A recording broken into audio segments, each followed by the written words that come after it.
जय हिंद दोस्तों। Bonus announce हुआ है दोस्तों, बोनस की घोषणा हुई है दोस्तों। साथ में कई सारी कंपनियों के आए हैं रिजल्ट, उनका हम लोग एस्टिमेट कैलकुलेट करने वाले हैं कि मार्केट अनुमान से कैसे आए हैं। हालांकि रिजल्ट तो कहीं ना कहीं से आप लोगों को पता चल ही गया होगा, लेकिन हम लोग देखने वाले हैं कि मार्केट जो सोच रहा था उससे बढ़िया आया है, खराब आया है, कैसा आया है, ये सब हम लोग देखने वाले हैं। थंबनेल पे आप लोगों ने नाम पढ़ा होगा। सबसे पहले बात करेंगे हैवेल्स इंडिया लिमिटेड का। 1445 रुपया करेंट प्राइस का ट्रेड करा है। 1.5% की तेजी देखने के लिए मिल रही है, लेकिन मार्केट क्लोज होने के बाद में जो है इसका रिजल्ट आया है। तो कल मार्केट जब ओपन होगा तो इसके रिजल्ट पे मार्केट रिएक्ट करेगा। मैं आप लोगों को बताऊंगा कि कैसा इसका जो है अनुमान था और कैसा रिजल्ट आया है।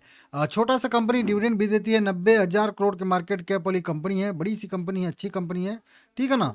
अब देखिए इसका रिजल्ट यहाँ पे आया है, लेकिन रिजल्ट हम लोग यहाँ पे नहीं देखेंगे, हम लोग यहाँ पे देखेंगे रिजल्ट। अब यहाँ पे देखने से क्या फायदा है? यहाँ पे देखने से ये फायदा है कि कितना राजस्व इसका आया है। तो राजस्व इस क्वार्टर में इसको आया है 5,587 करोड़ का। समझिएगा आप लोग, 5,587 करोड़ का रिजल्ट आया है इसका। अनुमान था 5,345 करोड़ का, मतलब 5 साढ़े 5% जो है, जो अनुमान मार्केट का था उससे ज़्यादा इसका जो है रेवेन्यू आया है, ज़्यादा राजस्व कंपनी को हुआ है। जबकि अगर हम लोग पिछले क्वार्टर में देखेंगे तो पिछले क्वार्टर में था 5400 करोड़ के आसपास और 4700 करोड़ के आसपास। समझ सकते हो आप लोग, ठीक है ना।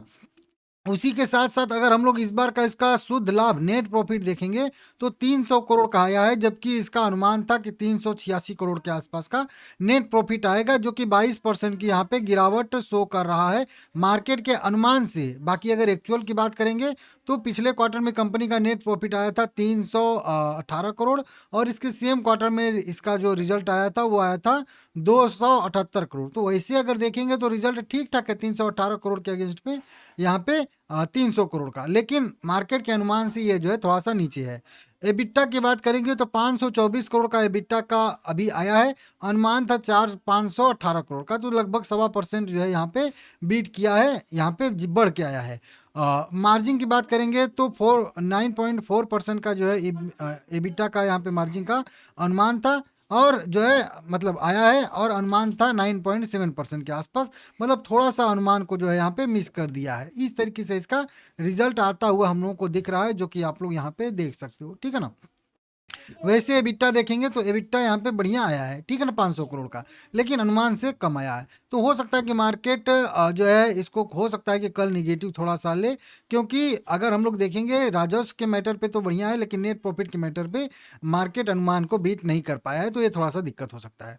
इसी तरीके से सुमित इंडस्ट्री लिमिटेड का देखेंगे, 29 रुपया करेंट प्राइस ट्रेड करता हुआ दिख रहा है।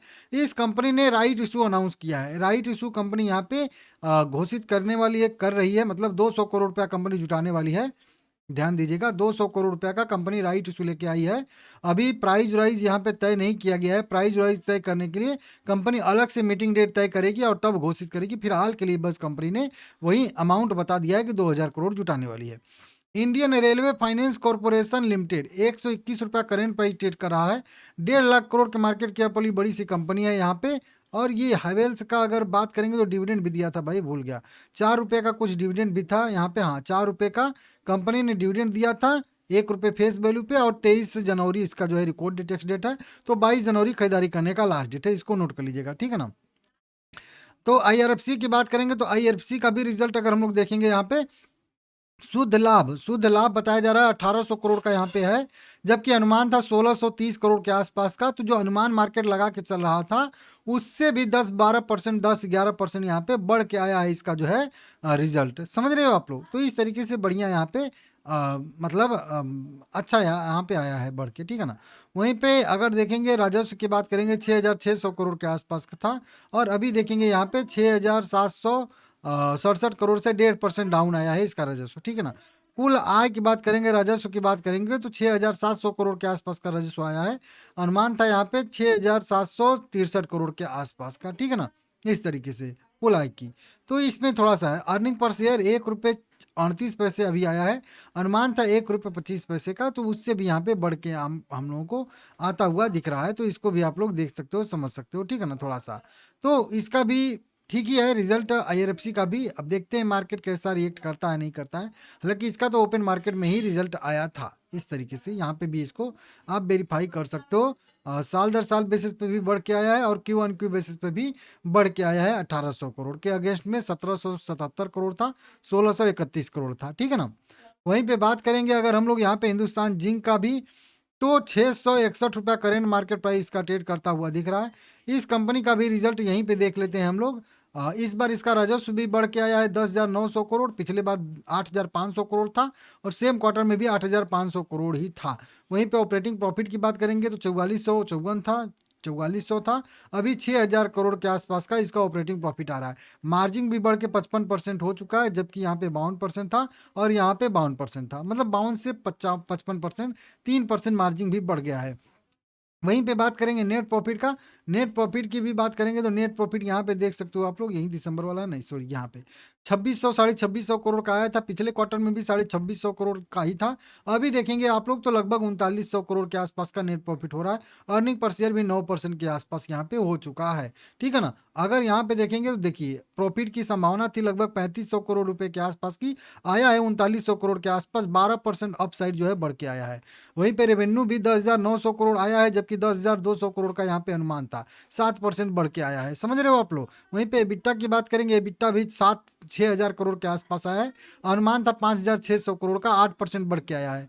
और वहीं मार्जिन की भी बात करेंगे तो मार्जिन जो है 55% से नीचे का ही अनुमान था और 55% से ऊपर मार्जिन आया है, तो ये अभी स्लाइडली जो है यहाँ पे बीट कर दिया है।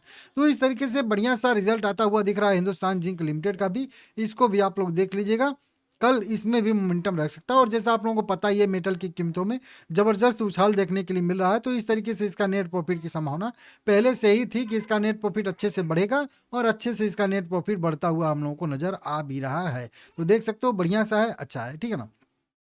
वहीं पे बात करेंगे तो एक कंपनी इन्फोबिन्स टेक्नोलॉजी लिमिटेड है, 771 रुपया इसका करेंट प्राइस है, 1800 करोड़ के मार्केट कैप वाली कंपनी है।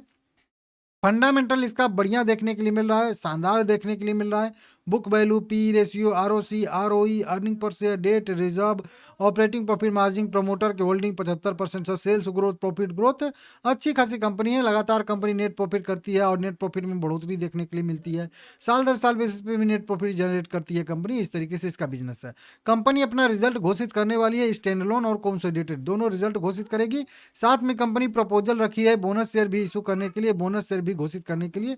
मीटिंग डेट 22 जनवरी 2026 को 8 PM पे शाम को रखा गया है। तो जब भी 22 जनवरी को इसका मीटिंग डेट का आउटकम आएगा मैं आप लोगों को अपडेट दे दूंगा, ठीक है ना, देख लीजिएगा। अभी अभी भाई एक बायबैक भी यहाँ पे अनाउंस हुआ है, उसका भी वीडियो बनाया हूँ, आप लोग चाहो तो जाके देख सकते हो। और अभी अभी एक कंपनी ने 4:1 के रेशियो में बोनस भी घोषित किया है, उसका भी अपडेट आया है, वो भी चाहो तो वीडियो आप लोग देख सकते हो।